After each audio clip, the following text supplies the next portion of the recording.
So, okay.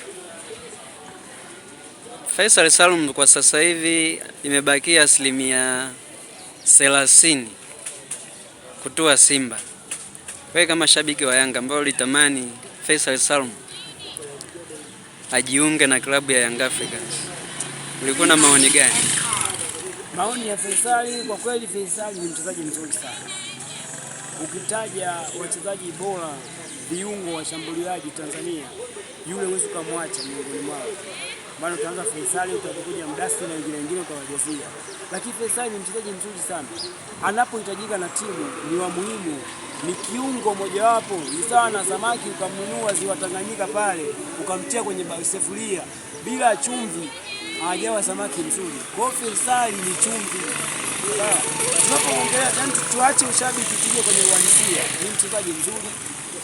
Mimi mwenyewe nilitamani hawepo Yanga hata leo hii hapa. Ila kwa kuwa Simba na wenyewe ni timu imepanda dau, inahitaji wachezaji wazuri kwa sababu ya kucheza klabu bingwa. Basi kimpendeza aende tu huko Simba na Mungu amsaidie. Umeelewa? Yale yote ambayo yalikuwa yanapendekezwa na mashabiki wale wenye roho mbaya, yani waambiwe kabisa bwana, roho mbaya hizi hapa asipo wakuleweke pembeni. Ila kinachofanyika hapa kizuri tukisifie. Mimi namuunga mkono yeye aende tu akatafute maisha kwa sababu ni moja ya maisha. Na Simba ni timu nzuri ama timu mbaya Simba. Ingekuwa timu mbaya tungeshasema timu mbaya. Timu kubwa inacheza klabu bingwa na ni washindani kwenye klabu bingwa, basi na kumbatia